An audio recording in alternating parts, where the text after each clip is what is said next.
Okay, ready? Sure am. Hi, kids! We're back! Season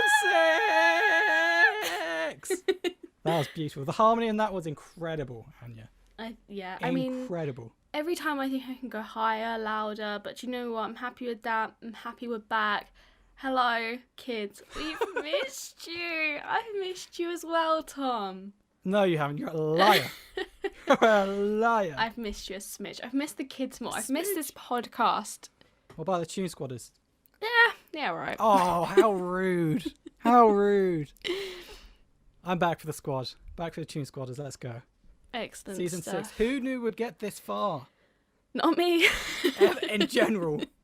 To 2021. I know, but you know what? This podcast brings me so much joy, and I just love chatting to you guys. I love chatting to you, Tom. Would you not believe it? I would not believe it. Believe it, I would not. I just love being reminded that, I'm just reminding myself that it's okay to be an adult, but then not to be an adult, and that's fine. You know? It is fine. You can't always be an adult. Is what No. I've learned with my life.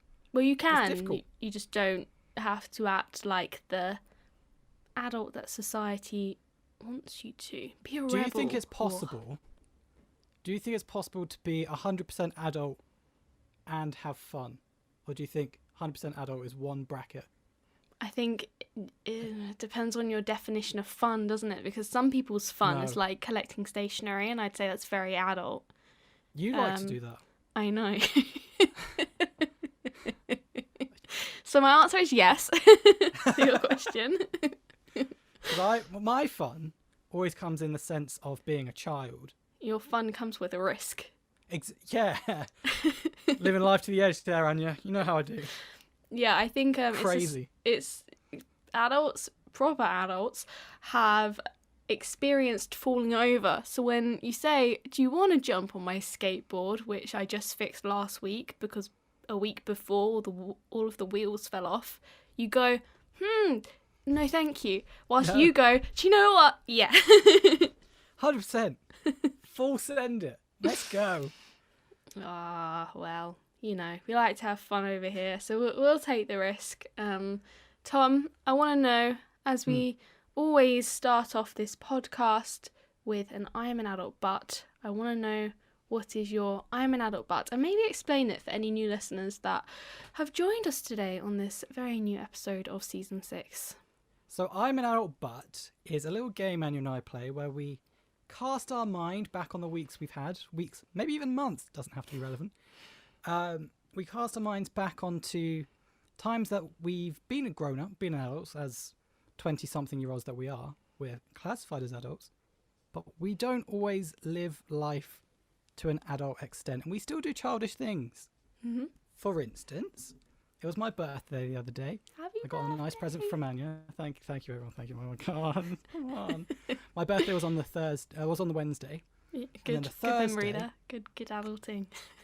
You know, when you get old, your mind starts to go. Yeah. And Get a calendar. the day after my birthday, Mhm. I came home from work like an adult. Mm. I bought myself some jelly tots, Nice. bought Yeah. myself some chocolate milk, Yeah. and I watched The Simpsons in the bath whilst eating jelly tots and chocolate milk. That's bougie. You can't be more adult than that. You can't. I challenge you to be more adult than drinking chocolate milk, eating jelly tots, and watching The Simpsons whilst bathing. Well, you know, you're cleaning yourself. That is a chore. So I chore. would argue I that don't think cleaning yourself's a chore. it is a chore. The self-cleanliness is an Hygiene's adult not a thing. chore. It is a chore. I mean, well, I quite like it because I'm boring. I like having a bath. I find it fun. Maybe I'm a kid in that sense, but yeah, I would say that's a very bougie bath right there. And when I have I'm a bath, bougie. I usually watch some random show on Netflix. I don't have jelly tots. That's like Get on my upgrading my your level. bath. Like, adults in films drink, like, wine and maybe eat cheeses in baths. Cheese in a bath. I don't know. Cheese in a bath. I've Bath never cheese. thought. I've It's never a thought special about cheese eating that you that. only eat in the bath. I'd have a cup of tea in a bath. Would you? Grapes in a bath. Because then you have that like that good You have that cold. balance of the cold with the hot. See, that's why I thought tea was odd because I was hot and hot. Yeah, true. I always have to have like a gold. Wow, I wish A glass of gold. a glass of gold, a glass of cold water. Not cheese. Don't think I'd ever go for cheese. Let us know if you eat cheese in the bath. Maybe Let us that's know if something you eat new. in the bath. 'Cause I don't normally eat in the bath. But I had jelly tots, so Living your best life. I'm not going to stop eating jelly tots because I've got a bath. You know what? Bathe. You have to do what you Bath. have to do in lockdown to keep it Have to do what you've to got keep to it do. spicy. Spicy. Interesting. Chocolate milk, spicy. Sprinkle some chili flakes in your bath. Oh, that would In the that would bath? hurt. That would hurt. That would sting. Crevices. Crevices. How great is the word crevices? Just in general. Do you know what? I would love to know how they came up with words back in the day. So weird tangent, but obviously, like when you think of like sounds, like clap, it sounds like a clap. Nice. It's like a clap. If you hear like a bang, it sounds like a bang, and it's the same as like crevices. Isn't that onomatopoeia? Crevices? Sounds like a crevice, but it crevices does don't have a not. sound. It sounds like a crevice. Crevices are enclosed, are they not? Cramped, crevice, claustrophobic. We're on to something, Tom. Anyway, I does anyone disagree. else have these thoughts? We'll put up a poll on our poll. Instagram. We are Audiobox. Pick up a poll on We Are Audiobox on Instagram, asking you: should we do an episode on where do words come from? Oh, these are the Oh, hard-hitting adult questions that I've always wanted to know, and no one's ever taught me. And at the grand age of 24, I think I should know by now. You know what I mean. I do know. Good. I do. I'm glad I you have the know. same thing about expressions. What do you mean? Where do people pick up expressions from? Well, it's like a learnt behaviour, isn't it? When you're a baby and you watch people and how they act Oh in no, the not like world. facial expressions. Oh, what do you mean? Like apples and pears, and expressions such as everything's got a silver lining. Yeah, why silver? Why not gold? Gold's better. A diamond lining would be Diamond even lining. better. I take it. Good. But Good. yeah, expressions. I glad. would love to know why things are things. I'm glad we had this conversation. Very eye-opening. So am I. Yeah. Very eye-opening. Yeah. But Anya, do you have Tom. an I'm an adult butt? I do. So, Tom, my I'm an adult but is I set my plant on fire last week. How? Do you know how to water plants? Yeah, I did the opposite. Not on purpose, accidentally, because we all know how much I love my plant children. I seem to set everything on fire. I don't know How? what's wrong with me. I mean, the grill is kind of First understandable. bacon, and now plants. Yeah, I mean, yeah. So I basically lit a candle, and there was a plant branch. It was a cheese plant, which I think you said recently you don't know what a cheese plant is. I have no idea what a cheese plant is. A cheese plant is Do you have them in the bath? No, but they look good in the bathroom. They're those big ones that have the big leaves that like split. They're like heart-shaped leaves, like that big. Yeah, head size. I mean, they're all different size. Depends how old the plant You're is. selling really. this to me perfectly. Anyway, very big green, big leafy. Kind of have like split. That's why they're called cheese plants, because they have holes in them and then split around the Oh, side. like Emmental has holes in it. Exactly. Cheese plant. I think they're called Right. Monstera plants is the official name, and then they got nicknamed cheese plants. Anyway, plant facts there. It was hanging over the edge of the candle, but like a good 15 centimeters away from the candle, and the flame, it rose. I don't know what else to say. It was really weird. It's like you know when you hold a match above a candle, like a few centimeters above, and it lights, maybe because of the heat or something, the fumes, something like that. It lit. I freaked out. To be fair, it's not like a fire where it like lit and spread across like the branch leaves, and I had to like quickly like put it out before it lit the whole plant on fire. It dried out very quickly because obviously plants are moist and not dry, so the flame couldn't, run wild, so to say. But very sad. The plant lost a limb. We had to cut it off from You the had to cut it stem. off. An amputee. Her name's Oh. Ophelia, so she's missing a leg. It's Poor okay. I've told her she can grow more. She's got superpowers. Unlike me, if I lost a leg, sadly, that's it. That's it for the leg, you know? Whilst she can grow another one. So she's Do you lucky, know that for really. a fact? Well, that humans can't grow legs back. No. That plants can't grow plants back. Well, I don't know if they can grow it back from where the branch was from. I'm assuming eventually. But she can grow other ones. It's okay. You don't know She's that going for to be a fact. fine. I've learnt my lesson. Don't Just put making it candles near to plants. And she's learnt her fact. She shouldn't have been bought by me. The end. I had something similar.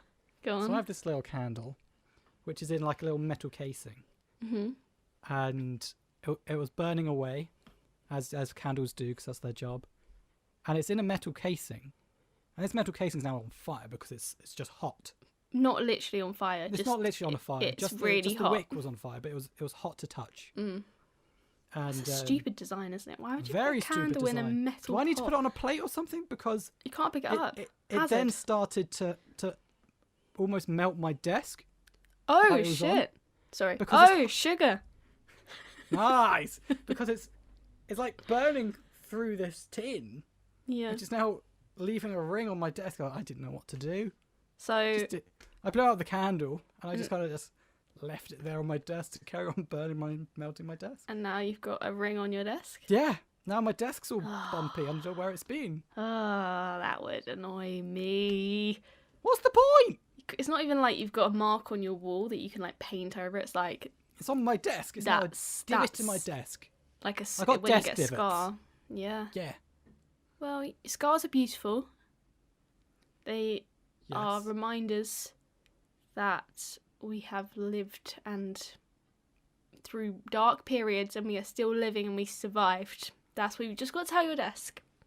But it's now difficult for me to write on my desk because there's a divot in it. Oh, do you know what, Tom? Just get I'm in not the saying my desk is not Throw beautiful it out. still. It's not beautiful. Throw it out. I love my desk. I love my desk. That's It's got nice. drawers in it. Oh, it's good, isn't it? Yeah. Exactly. But that annoyed me. What's the point of having a metal tin candle? if it's gonna Basically, melt anything that's underneath it. moral of the story, neither of us should have candles. Essentially, we're not trusted with fire. Not trusted. Take it away. Take it away. Take it away. Mum, I'm not allowed fire. Take the in general. matches. Just in general. But Anya, Tom. now that we've got over the fact that we're not adults, Mm-hmm. what are we talking about today? So, we were thinking, very thoughtfully, Tom and I, about what we wanted to chat to you guys about in this next season. And we had a lot of ideas, but I guess the current theme was we just want to be a little bit more, not that we weren't honest before, but just more open and honest about things and maybe share things that we normally would be more closed off about and not share with you guys. And yeah, just switch up a little bit because we've been doing this for 5 whole seasons. This is the 6th season, you know. Let's get to know each other even better, shall we? Yeah, we're taking a deep dive onto who we are and how adulting has been difficult for us personally. Yeah. And Yeah. you guys. And As well. you guys can come along on the journey. Exactly. Learn more about Tom's broken brain and Anya.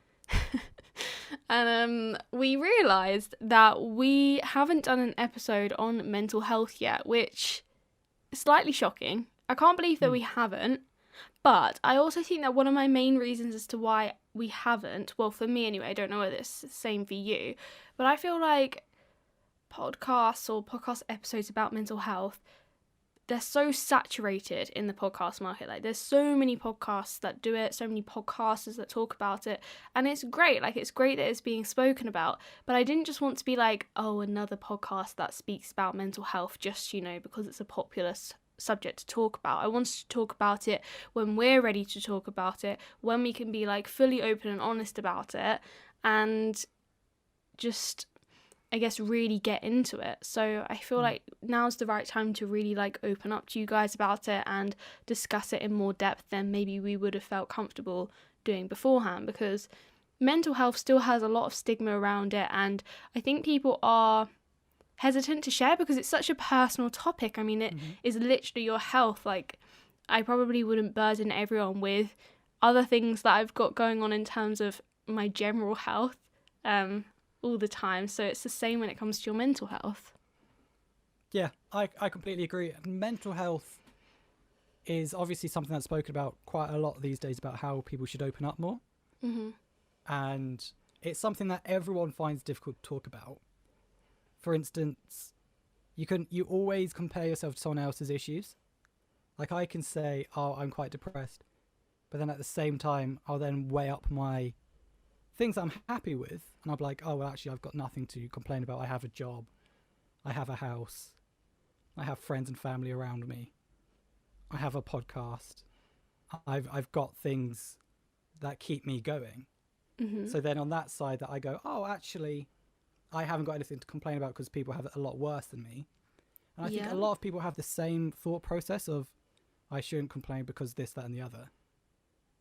But what's important is that you still open up about what your issue is. Yeah. Because just because you haven't got it the worst, you still shouldn't have to be going through that alone. And that's something that I've always struggled with, is the idea of bringing up my issues, even though I'm so lucky to have X, Y, and Z. Mm-hmm. So that's the issue I've ever, that's what I've always had with mental health, is I don't want to come up to my friend who's unemployed and be like, oh, my job's making me really depressed. I don't know how to ask for the next step, this, that, and the other. And they go, yeah, your life must suck, but I haven't been employed for the past 6 months. And I go, yeah, you're right. But obviously I know my friends wouldn't say that because they're all nice people I spend my time with. But I don't want to give them my issues when they're already dealing with theirs. Yeah, definitely. Done. I think, Tom, it's what you're struggling with, or have struggled with in the past, is knowing or not knowing that your feelings are valid no matter what everyone else is going through. And just to remind yourself that, yes, other people have it worse, other people have it better, but what you're feeling, even if you're seen by society in a better place, your feelings are still valid, and you're allowed to feel down when you're down. You're allowed to feel stressed out. You're allowed to hate your job and let it impact on your feelings if it does. And those feelings are valid. But I do agree that it is hard to open up to people, and definitely one of them is, like you explained very well, that you don't want to burden other people, you don't want to come across as insensitive to other people. Like, for example, if you got pregnant and then you told a friend who's had an abortion, it's very difficult, and I think we're all learning how to cope with it and how to go about it. But we should definitely speak up about it and talk about it more, which is why we are here today. So I wanted to know, because I've known this fact for a while now. I don't know if it's changed, but it was definitely right when I was in secondary school, which is high school, that 1 in 4 people have mental health or have struggled with mental health before or will in their lifetime. Mm-hmm. And I found that really shocking when I was younger, because I had a friendship group of, I think, 8 when I was in secondary school. Yeah. So popular. God, are we getting fancy and friends? Which means that 2 of us will have, or will potentially have, mental health problems, suffered with a mental health disorder, no matter how serious, or I guess not serious, but what's a good word for this? There's no really good word for it. No matter how big or small it is in their lifetime. And I just thought that was crazy. I just think it's crazy how many people do suffer with it and don't talk about it. I wanted to know, have you ever had really bad mental health, or have really bad mental health right now? So for me, I've never had any big mental health issues to this date. Touch wood, I carry on going forwards as I am. I've had days where things haven't gone right, and you get into a little bit of a dark space, a dark hole, where you're just going to want to shut the world off. Yeah. I've never had depression, as it were, and especially diagnosed depression. Yeah. I've gone through everyone's gone through difficult times, like juggling uni with other things that are going wrong, and then family stuff, and then all of a sudden you've got a load of things on your shoulders, and then eventually it eases over the week or so. I've had that type of thing. Like, I had a very close friend of mine drop out of uni when she was in second year. When she was in first year, we were in second year. And she was like, I don't know what to do. And I'm there going, I want to be a good friend to you, but I've got to do my exams, I've got to do my essays, I've got to do my coursework. And trying to find that balance of being there for them and doing my work and succeeding in my degree. That is something I struggled with, and then I started to feel like I was a bad friend to say, I'm sorry, I can't do this. I can't do that for you right now because I need to do this. And then that does take a toll on your like mental psyche, on everything of how you continue to go on. Like I said, I've never had any real mental health issues. I'm blessed to be in that position where I've had dark days, and I've trudged on, and then they've alleviated themselves. But that's about it. What about you? Yeah, well, I was just going to also, before I talk about me a little bit more, I think it's talking about what you just said. I think everything that you've said, possibly everyone experiences in some capacity where life just gets so overwhelming, especially in the society that we live in, where I think it's just all go, go, go. Like, we literally live in a society where there's no time where you just stop and breathe and don't do anything. We live in a society and a culture where it's like, if you're not doing something, that's bad. Like, you have to always be doing, because our culture, it thrives on having and getting and yearning. We can never just be content with where we are and what we're doing, time stopping right now. It's always like if I stopped doing work, everyone would be like, oh, you're not working, oh, you're not even looking for a job, what, so you're just living? You're just vibing. What's that? You know, like, we never stop. It's always like this hustle culture where it's like go, go, go. So I think it's really hard. If you're not making the most money, if you're not in the best position job-wise. And then that's the other thing where you compare, which is what you brought up first, which is like, my life's better than your life, or your life's better than my life, and I don't have what you have, so I need to keep go, go, go. And it's made 10 times harder when we are literally overcast by everybody's life on social media. So back 50 years ago, when you couldn't see what all of your friends on social media are doing, literally friends from school, friends from uni, family friends, friends from work, people that you don't even know but you just follow them because you like their content, or they followed you so you followed back. We don't need to see what everyone is doing in their life, especially we don't need to see a highlights reel all the time, but we do, and it brings this social pressure. So no wonder we feel overwhelmed and we crack sometimes and fall into a pit of feeling down, like really down. And it might not be depression in terms of like, obviously there's actually diagnosed. Yeah, actually diagnosed with the disorder where you have a chemical imbalance in your brain. But we are filled with so many hormones and so many different chemicals in our body. And if you're lacking in some of those different chemicals, like if you're not getting your vitamin D and going outside in the sunlight, that can affect you. Of course, you know? it can. There's Like, so many simple things like you. that.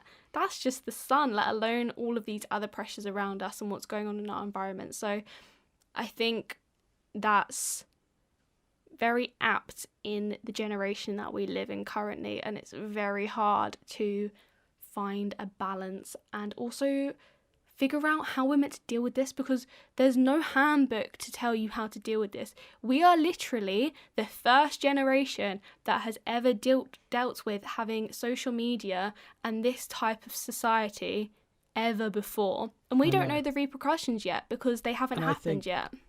I think social media is probably one of the biggest catalysts that make young people and people of our generation depressed and upset. Yeah. Because you can see when people aren't replying to you, because you can see that they've been online X amount of hours ago. And you go, well, hang on, I sent my message 2 hours ago. Or you see people hanging out with other friends, you go, oh, they went out with those friends. They didn't give me an invite. Or these people are getting X amount of likes and I'm not getting as many likes. And then everything will take a toll on a person's psyche, a person's way of they uphold themselves, because they're now, or it's a whole world of comparison that we now live in. And that's Don't just understand one part how of the we puzzle. got there, because I don't think it can be fully to blame on social media that we're always comparing ourselves to that. I think it's probably something school-wise. I think educationally, you're not exactly pitted against someone, but you're put into groups. Yeah. Like you're put in top set, middle set, bottom set, whatever, and you're always seen as almost competing against to get into the next level. Mm-hmm. So you're always comparing yourself to some other kid, just saying Billy's in top set. Mm-hmm. What do I need to do to get into top set? Granted, that's forward momentum that you kind of need to excel and progress physically, but at the same time, I think from that point of competition and drive, I think that's where we then get into a false narrative of always comparing ourselves to people. Definitely. I'd say even before then, like when you're really little and your parents are trying to find the right primary school for you, and they take you around to lots of different primary schools, and although you're probably not aware of it and you don't understand it at the time, you're intelligent enough to understand and pick up on cues from your parents when they're like, oh, but this primary school doesn't do this and it's not very good at that. Should we send them to private school because it's way too much, because it's more money, and should we not, but it's got a better education? Like, you can pick up on those social cues. And definitely when you're in secondary school and you're not put in the high set, or you got a D and your teacher's like, oh, really negative, you should have got an A, it's like, okay, so how do I get to that next point? Like, it's like you're never content. Like, you can never be content. You've always got to do better, and it's just so much pressure, so much pressure. And I think that's probably been a thing for quite a while. Like, I'm sure that hustle culture has always been around. I just think it's even more prevalent now when we see it in the immense capacity that we do on the internet, social media. Do you think that we're innately built that we're always looking for the next step, and then when we can't see that next step, that's where we get depressed? Yeah. Well, I think that is one part of a very, very big puzzle. I think there's so many things that can add to it. Because I know so many people who are getting depressed now in this COVID lockdown, because in the first lockdown we had 2 weeks, just lockdown for 2 weeks, don't see your friends for 2 weeks. Mm-hmm. And then you go, okay, mentally that's 14 days, I'll be able to see my friends on the 15th day. That's fine.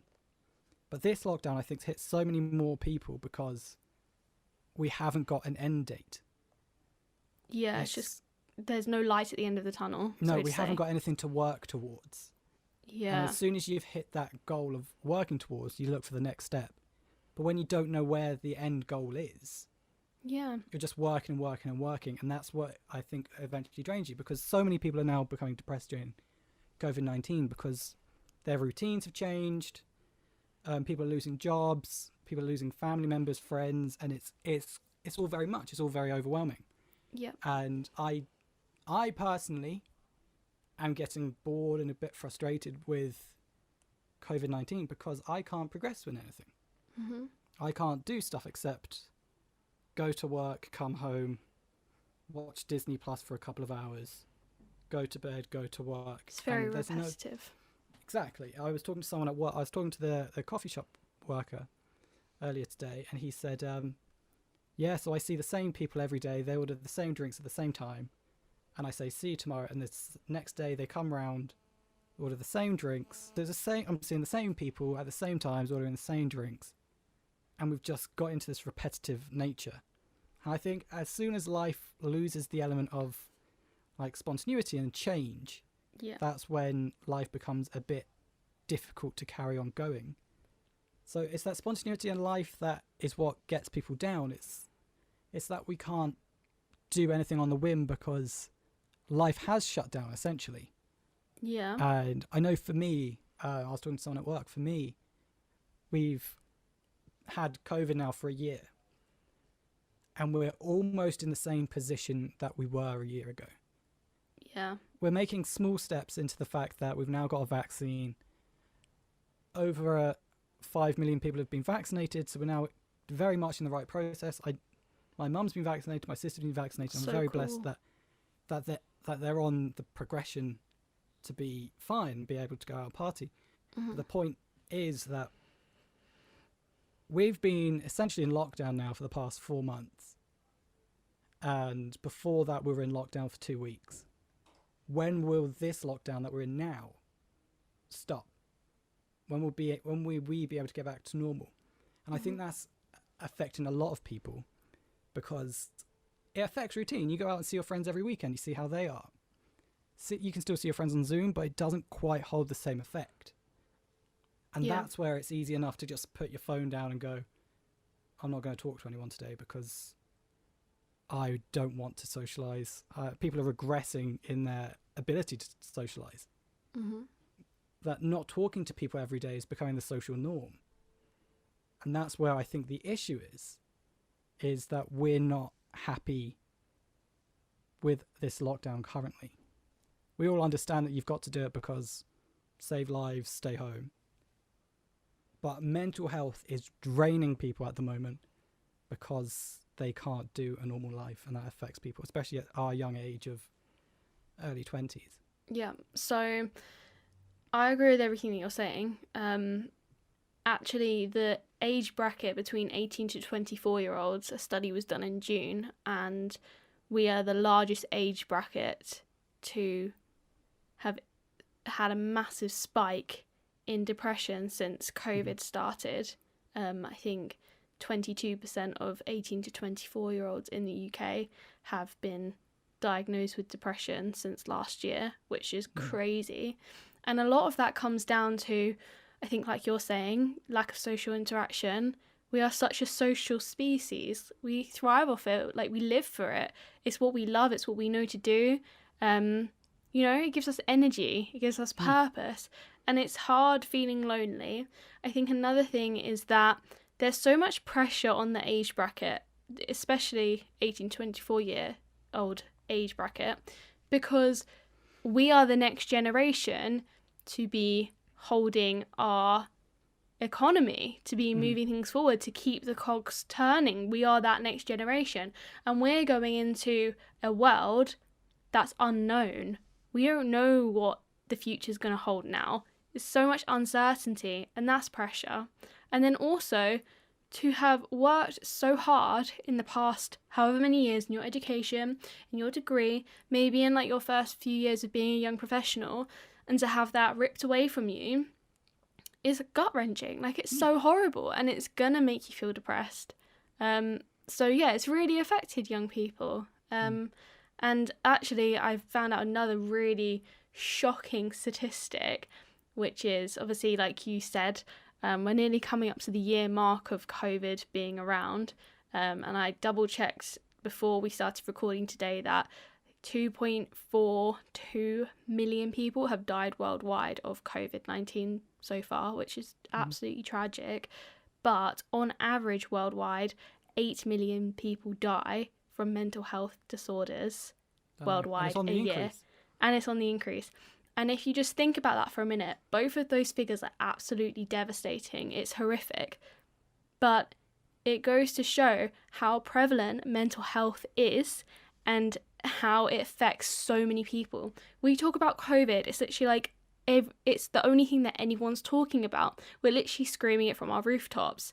And yet 4 times the amount of people that have died from COVID have died from mental health, and we're still not talking about it half as much, and it's been going on for centuries, not just 1 year.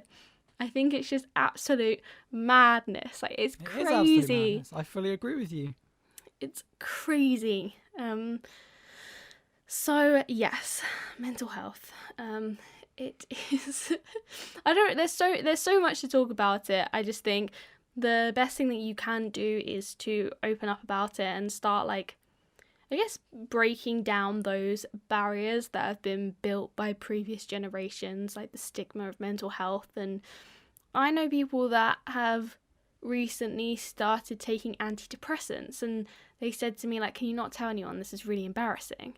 It's like, why are we still saying this is really embarrassing? Like, why are we still finding it embarrassing? Like, okay, fair enough. You don't have to tell people that you're taking a pill. Like, I don't talk about my contraceptive pill. Like, it's not something that I need to disclose to It's people. appreciated.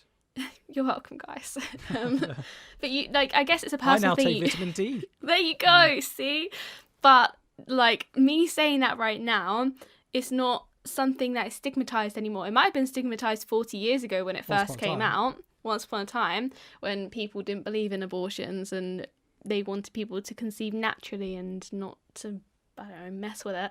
But now it doesn't have a stigma, and I'm not worried about saying it.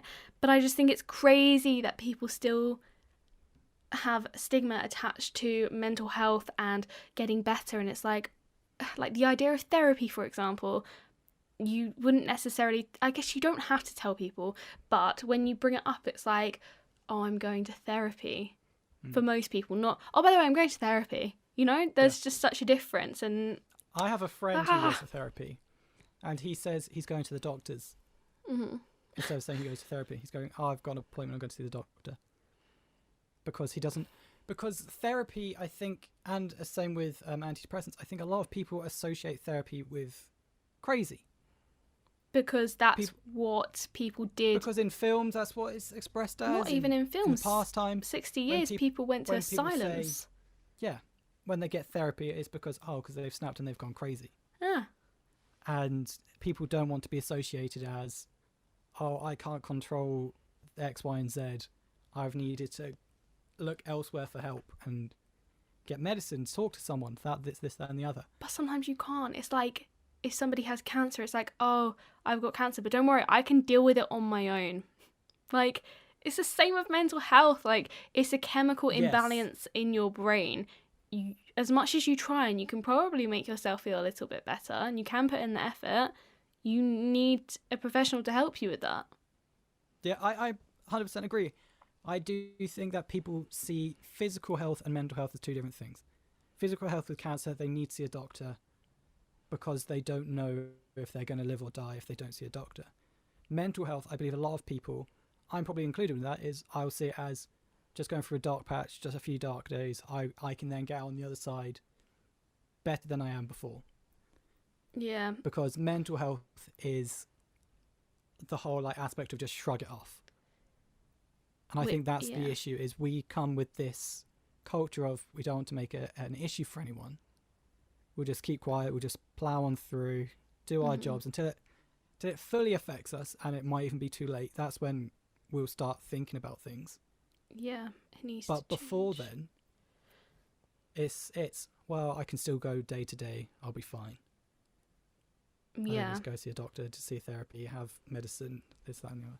But it's crazy because your mental health affects so much. It affects your mood, it affects your stress levels, it affects your ability to think, it affects your emotions, it affects all of these things that actually do, maybe not, well, in a sense, physically enable you. Like, it's not quite the same as, like, you're in a wheelchair, but it's physically... It hasn't disabled you, but... It's physically enabling you in terms of, like, the amount of work you're probably able to get done, your concentration levels, you know.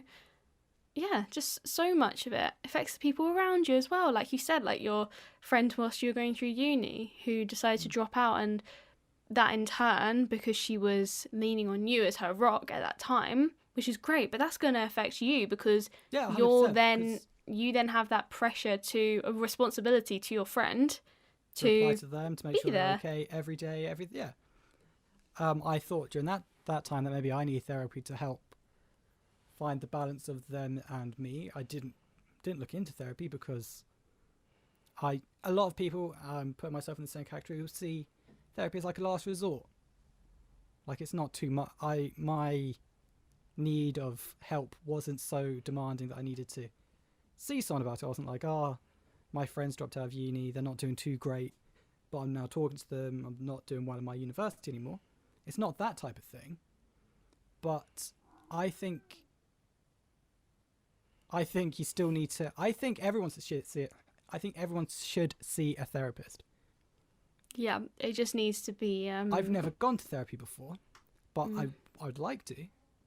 Yeah. I'd like to see what my therapist would say, what I need to do. Because obviously there's probably something untapped in my head that I need some help with. but I don't know what I'm looking for. Something that I just do day to day and just shrug off. Someone else might be seeing help for that, getting counsel for that. Mm-hmm. I just don't know, because people don't talk about mental health enough. Yeah. If you haven't reached the point of suicide, it's often you're fine. Yeah, which needs to change. We need to switch up the dialogue, really, and start. How comfortable are you coming up to someone and saying, "Hey Tom, I'm not in a great place right now"? I'd say that I'm pretty comfortable. But then again, like, I think it comes back to that thing of you don't want to burden somebody, and then also like it's so personal, isn't it? Like, it's literally like the inner workings of your brain, and you might not be feeling like that all of the time, so you don't want to then tell that person and then them like walk on eggshells around you. Yeah. You know? You don't want to be treated differently because you've opened up too much to this person. Exactly. Yeah. Like, when I was younger, I suffered really badly from OCD. And it's not something that I see. You don't even know. And it's not something that, like, I go around and tell people, because firstly, OCD has such, like, I don't want to say bad stigma, but just a weird stigma. And people still use it really haphazardly. Like, if they're a clean freak, or not clean freak, but if they like their desk to be tidy, they're quite or particular, it's like, oh, she's got OCD, and then I'm kind of just standing there like, haha, that's funny. Or I guess it's the same when somebody's upset, like, oh, stop being so depressed. You know, it's like these little phrases. But OCD, I think, is one of the ones that doesn't really get spoken about as often as depression and anxiety, maybe because it doesn't affect as many people. But yeah, like, I wouldn't necessarily go around and tell people about that, because then people automatically put, I guess, a label on you and go, oh, she likes things to be neat. It's like, it's not even like that. I think we as a generation have taken mental health issues like OCD and depression, and we've put a lighter spin on it. And I think that's the issue. Like, people go, oh, Starbucks is closed, I'm so depressed.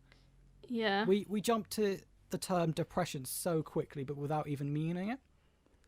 Or, oh, this isn't going well, I guess I'll kill myself, just as like a joke and a throwaway comment.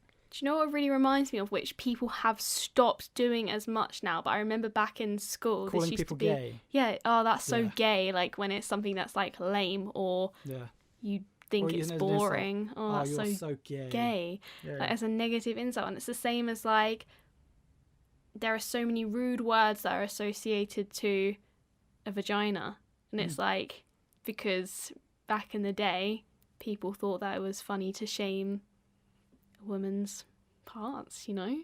And it's the same for so many things, like racist slang as well, racist swear words and curse words. I guess, it's probably our way of dealing with it. It's probably also a shame thing. I'm sure a lot of those words and languages did come from shame back in the day, when people just wanted to, like, I don't know, point fingers and say, like, do you think there'll be a time that we stop saying, oh, I'm so depressed out of little things? Do you think there's going to be a time where we go, oh, actually, I'm not depressed, it's just annoying? Or do you think we'll always use that colloquially? I mean, I don't know. It's going to take a lot to change it. I think the whole, like, oh, I'm gay thing has changed. And, like, I'm glad it has. Like, I never was a big fan of that expression anyway. Personally, I don't get offended by the, oh, like, I'm so depressed, or, oh, like, oh, I'm so OCD today. Like, it doesn't offend me, even though I have had OCD. So, personally, I'm not really against it, and I don't really mind if it stays or doesn't stay. But, like, it literally doesn't take any more effort to say, like, I'm really sad, or, oh, I just want my desk to be tidy. Like, you don't have to use those terms in replacement for other adjectives, you know? Yeah, I agree with you. Yeah. So there's no reason for it not to change. I think it should change, but, like, I don't really want to be that, because I think there's also a lot of a lot of older generations look at our young generation, like millennials and Gen Zs, and go, oh, you're such snowflakes. Like, why do you care if someone says, oh, I'm so depressed? And it's like, well, we shouldn't really be saying it. So like, I don't want to be categorized into that box of like, oh, you have feelings. Oh, you poor Gen Zs. Like, oh, changing everything. You can't even take like a slang word the right Can't way. take a joke. Exactly. Yeah, You can't take a joke. So I don't want to be put into that box. But like, I also think that it doesn't hurt to change it. So why don't we just do it? Yeah, I think that with suicide jokes where people go, "Oh, I'm going to kill myself," it's like, no, that actually upsets me. People do. Yeah, that grates on me. Yeah. Yeah. There's so much to chat about with this subject. So my friend once said this to me. It wasn't like a really. It wasn't.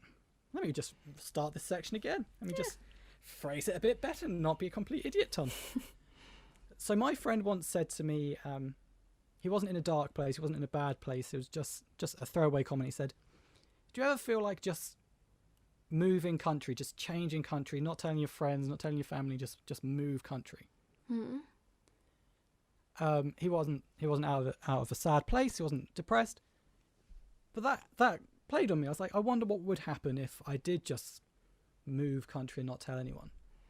And I think when you have your darker days, you go, I could just get up and pack and leave and just start afresh. Have you ever thought of just starting afresh, just running away to a different place? I mean, I did last year. You did last year, but that was different because you told everyone. You threw a party about it. By the way, guys, I'm leaving just in case you haven't noticed. No, but I am very lucky in the sense that I am a very positive person, and I've never, touch wood. I mean, like, I've had really sad days and I've been in dark days before, but I wouldn't necessarily say that I've had depression. I've just been really sad or just in a bad mood. But I know people very close to me who have those feelings sometimes, and I've had people that are very close to me saying, like, to my face, I don't want to be here anymore. And you literally feel like, you just feel crushed. Like, what do you mean you don't want to be here anymore? Like, are you joking with me? Are you playing? Like, no, I've had enough. Like, I don't see the point. And it's even worse when they say it with, like, they're not even sad about it. It's just like, they've thought about it that much. They've come to terms with it. They're so numb with it. Like, they just don't care anymore. Yeah.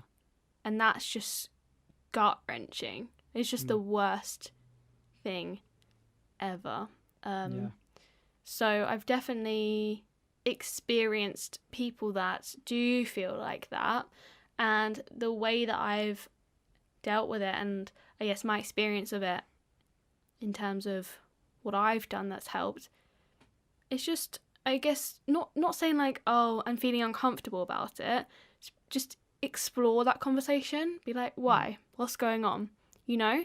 Just having that conversation, exploring it. Like, okay, so if you weren't here anymore, what do you think life would be like? Like, how do you think it would affect people around you? What would you miss out on? Like, what do you want to do? Like, what was an aspiration of yours, even if you don't feel like you have it anymore? And just really talking about it helps a lot. And just being there all the time, constantly. You know, I'm here. By the way, hey, how are you? But it's difficult to be there for people who don't want you to be there for them. Yeah, it is. But you can still do it. Even if they don't want you to. You can still be like, I'm here. Whether or not you want to. I'm like a bad smell. Sorry, I punched my microphone. I'm a professional.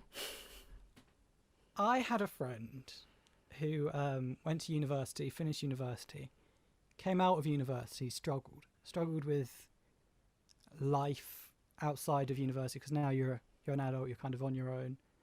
You're done with university, you've got to find a job, find your feet, and move on. He unfortunately didn't reach out to anyone with any help, and sadly took his own life. So he thought the only option here was to leave, but he didn't tell anyone that he was in a bad place. He didn't show any signs of being in a bad place. How would you approach a person who hasn't shown any signs of being depressed and needing help if they haven't already shown any signs? Yeah. I think it's hard to tell. It's not like I can be like, oh, so and so. It's not like there's no a warning radar signs. where you're like, oh, they're not in a great place. I think it's just it's the people that you have in your life, that you value in your life, that you think are great. Even if you're like, oh, it's just how our friendship is, it's just how our relationship is. We just don't talk for like 5 months and then we meet up in the pub and it's great and we just chat all night long and it's happy times. But like, that's just how it is. Doesn't mean that we're not friends. That's true. But everyone has feelings. Everyone is dealing with a lot of stuff. And everyone needs a friend. Even if, your friendship could survive without seeing each other for 5 months. Just check in with them. Just be like, hey, how are you? Like, maybe even like set a reminder to just like text all your friends at once saying like, hey, I'm thinking of you. Because I think about my friends all the time, but I don't think about messaging them like, how are you? I just think about them. But how, like, we're not mind readers. No. Like, I don't know if you think about me and like wish me well for my day. Exactly. You don't know if I do. Like, we have a million trillion things going on in our brain at one time, and I probably think about all of my friends in a day and think like nice things about them, but I never let them know that. So I think it's just about letting people know that you're around. They don't even have to respond. It's just like letting them know that you value them, and you don't have to say like, hey, I value you. You just be like, you don't have to say those words. Just be like, what are you up to? Like, I hope you're good. But then in the same strand, I don't want to just carry on bombarding you with questions because obviously not a therapist. But ones if you send someone a message like, hey, thinking about you, hope you're okay, they go, yeah, I'm fine. Because they can hide behind their words. Like, I lived with you for a year, and I don't know if you could tell at any point that I wasn't in a great place. Because everyone's quite good at hiding emotions. Yeah, definitely. You don't have to, you're not going to be a positive ball of energy 100% of the time. But you could be quite good at hiding it. And I think I, for one, am quite good at hiding emotions, not great at showing when I need help. So if you were to come up to me and say, hey, Tom, is everything right? I'd be like, absolutely. Yeah, but it's hard. I think it's kind of like the baton's then passed on to them. But the difference is that you've passed on the baton. You've given them something, like you've given them an olive branch. It's almost like poking them on the shoulder and like giving them a wave like, I'm here, by the way. It's just like a reminder that they do have people around them that care. And like, yeah, there's probably people that don't want to talk about it, but you know, you've reminded them of your presence. You've reminded them that you're around and, you know, you care for them. And that sometimes is enough. And it's definitely better than not reaching out at all and 100%. Just being like, oh, they're not going to reply to me. If you reach out. Exactly. So I think in some sense that's all you can do. 100%. Yeah. All you can do is throw the branch out there and see if anyone grabs it. Exactly. We asked you guys on our social media, Instagram in particular, at We Are Audiobox, a few would you rather questions because we want to get you more involved in this season. I think we've been saying it for a while. We've done like questions before where you write in some questions, but we're gonna make it a proper thing now, I think, because we want you to get a proper thing. We want you guys to have, I guess, your say. We want your voices, even if they're not here, you know, live and stereo. Send in your voices. You can send them in if you want to, but we definitely want your input more on these episodes. So we decided that we play a very adult game called Would You Rather, and we're going to be putting up on Instagram a few days before we record a new episode each week, a Would You Rather poll, and then you can, like, you know, have your weigh in and let us know what you would rather. So we asked a few questions because I just didn't think there was like one question that I could ask about mental health. There's so much that I could ask about mental health. So much. We could have spoken for hours on this subject. It's nearly been an hour. Anyway. Ooh. So super sketch. I asked 3 would you rathers because I thought I couldn't just have one on this topic. There's too much. And I just wanted to finish the episode on it because I thought it was really interesting. So the first would you rather was, and I want to know what you think, Tom, as well. And I'll let you know what I think. So would you rather tell someone about your dark days / struggles like mental health, or keep it to yourself? I'd keep it to myself. So interesting. See, I think I'd tell someone because I like to vent and I don't like bottling And things that's up. healthy. It's healthy to vent. Yes. But interestingly, you guys, 47% of you guys said that you would tell someone, and 53% said that you would keep it to yourself. I just think it's crazy that 50 odd percent of people in the world, half the world, are still in the mindset, and you included, that you would rather keep it to yourself than tell someone about it. Because I personally find it such a weight off my chest telling somebody how I feel. Who'd you tell? I know that leads on to the next question. Yeah. So So I would probably first off tell either my boyfriend or my friends. Probably depending on which one I saw first. What happens if the issue is about your boyfriend? Friends. And then You I say friends confront not- him like, oi. Oh, what you mean, like if he had mental health problems? Or do you mean like No, if there's a problem with no. us and it's affecting I said if there's me? a problem with you, the pair of you, and you're like, oh, Well, I can't tell him because he knows it's going on anyway. It's not new news to him, well, unless he's doing something he doesn't realise it. so would you tell him or would you tell friends about him? I tell him, and if he didn't sort it out, then I'd tell my friends and be like, he's being such a beep. But yeah, I would definitely tell my friends, and that was the next question. You're right. So Tom, would you rather open up to your family or open up to your friends? Friends, probably. I am the If I were to same. open up, it would be to my friends. Same. But interestingly, okay, so the majority is in the friends camp, so 69% of you, but We like to call it 31 the zone, zone camp. the I think friend zone. the camp sounds cooler. Like we can have a little fire pit going on, burn some marshmallows. That'll be the next one. Is it friend zone or friend camp? And 31% of people said they'd open up to family, which I actually think is really sweet because personally, in past experiences, so when I did have OCD, it was my family who knew about it because I was a young teenager. Because they would take you to. They would take me to therapy about it and the doctor and whatnot. But I didn't like to talk to them about it because I guess now I can see it from like a better angle. But at the time when I was in it, I just didn't understand and I was just absorbed in it and it was too overwhelming. But they cared so deeply about me. I just felt like they were walking on eggshells around me and they constantly just like wanted to know. And it was a lot of pressure around me. I just didn't want to talk to them about it because I could just see the angst in their face and it just made it so much worse. So that's always put me off, I guess, speaking. You don't want to disappoint family. It's not even about disappointment. It's just I would see it as disappointment. I you're don't not- want to bring bad news to them. I think you just don't want to upset them. Yeah. That's what it is. It's like I'm hurting, but I don't want to put my hurt onto you because I know that if you know I'm hurting, you will hurt from it. Does that make sense? And I know my friends will probably be sad for me, but they're not gonna. It's not like an innate hurting, which I think parents feel when their children are hurting. It's like that's going to keep them up at night, whilst my friends will still sleep. I know they love me, but they Bad will friends. sleep.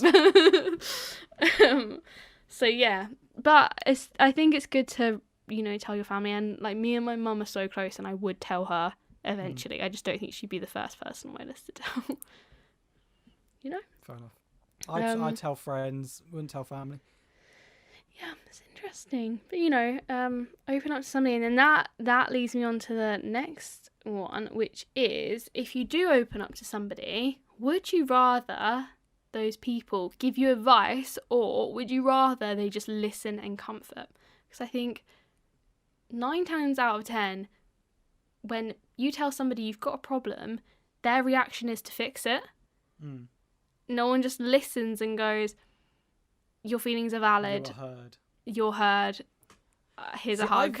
I voted on all 3 of these, and this is the one that I can't remember what I chose. I know what you chose. Okay, what one did I choose? Well, what do you think you chose? I think I want to be told what to do to fix it. Really? So you put listen Did and I? comforted. Yeah. Right. So now today's Tom, thinks Mood dependent. I want to be able to pass on any issue. I want to pass it on, then fix it. Tell me what I need to do to be back on track to 100%. Like I don't want to say, Anya, this is my bad news, blah blah blah blah blah, and you go, I see, because that doesn't help me anywhere. Now you know what my issue is, but Yeah. I still have issue uno. But a lot of the Whereas time, if I said, Anya, this is the issue, da da da da da, and you go, well, Tom, you need jelly tots, hot, chocolate milk, and a bath, and I'll be like, thank you, I need an answer. yeah, I don't want to just be heard, and then people just go, should we go to the pub? yeah, Chinese food? And I go, no, fix this for me, Anya. I'm not an adult. I need this fixed for me. I'm the same as you. I open up to people because I want them to tell me what they would do in that situation. Like, I usually open up to people to vent, like get rid of that feeling on my chest, like get rid of the niggles. And then also I want to know, because the reason I'm venting is because it's bugging me and I can't fix it. So I want to know, what would you do? You know, it's like consoling in people and getting consolidation off of them.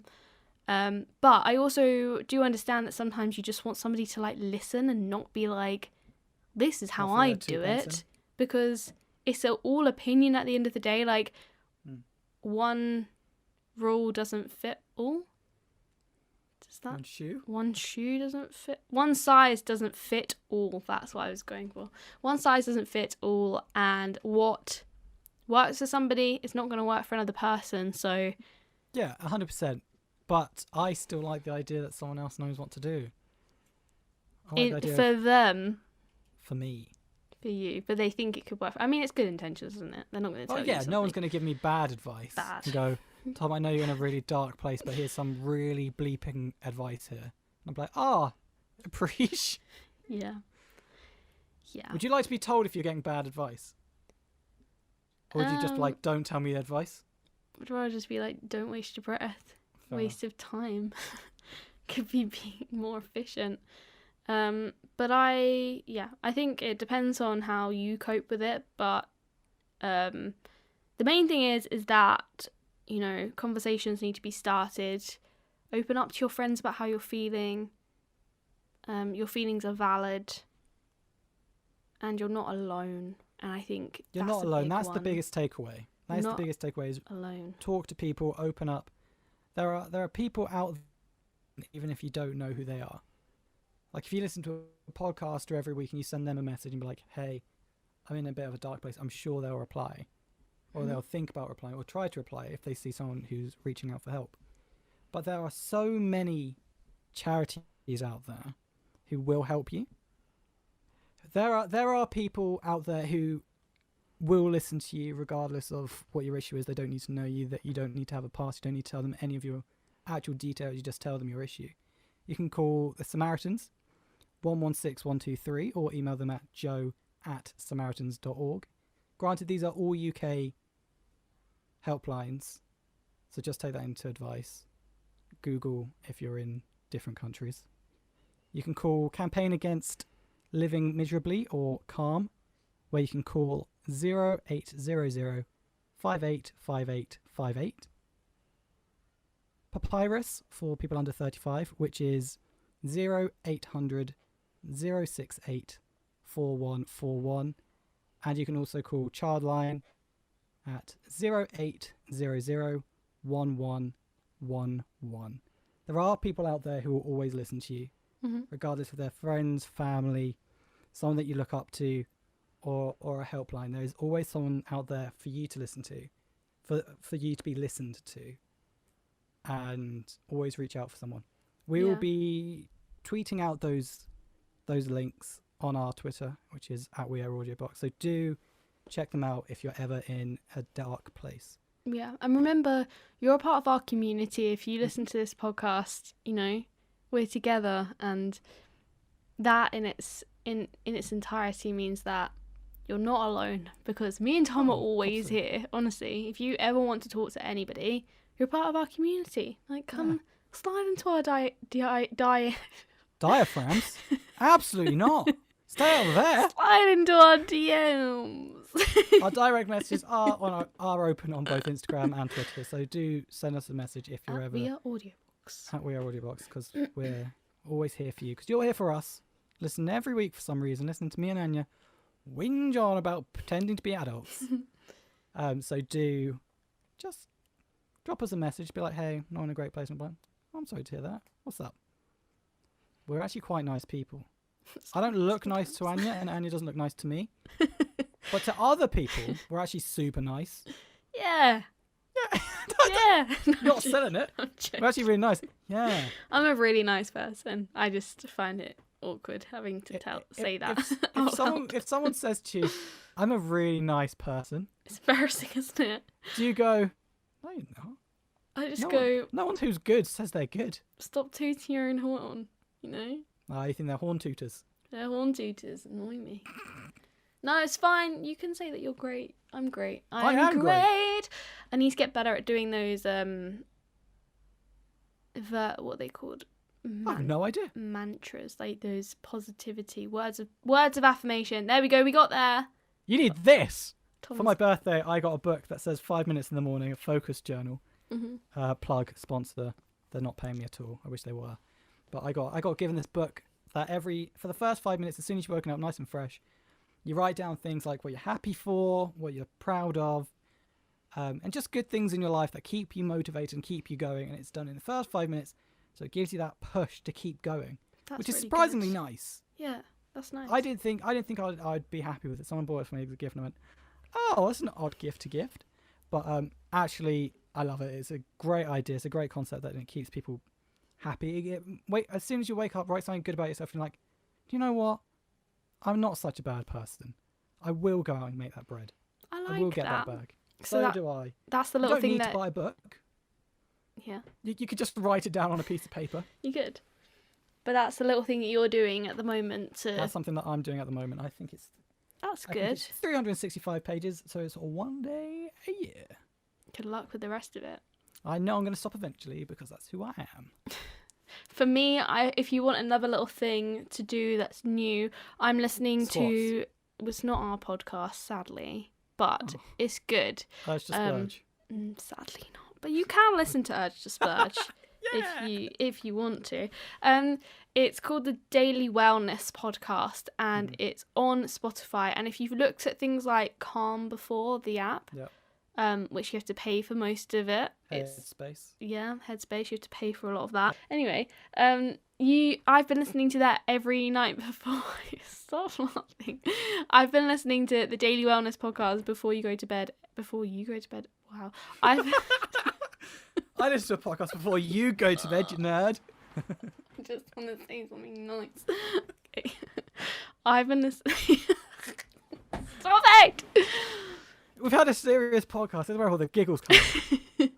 I've been listening to the Daily Wellness Podcast every night before I go to sleep, and it's so good, and it's free content. You can listen to it on Spotify, or if you just want to listen to us, that's absolutely fine as well. Listen to You Worldy. can listen to this podcast. You can listen to any podcast you want to, but that one is particularly good because it's all about being mindful and meditating, and I've never really gotten into that before, but it literally sends me right to sleep. Like, I'm asleep by the end of the episode. So. By the end of the episode. And they're 9 minutes long.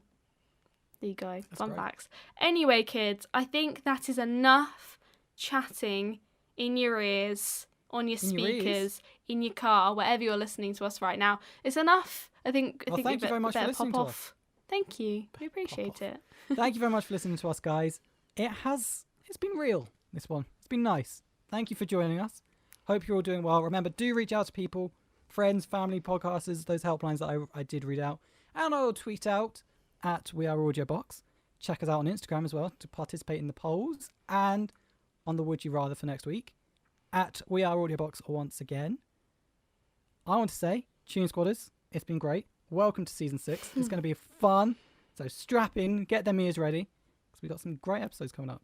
That goes for you as well, kids. Oh, Always leaving you out. Less so. Tune Squatters for days. But anyway, guys, we love you, and we'll see you next week. Bye, kids. Bye-bye.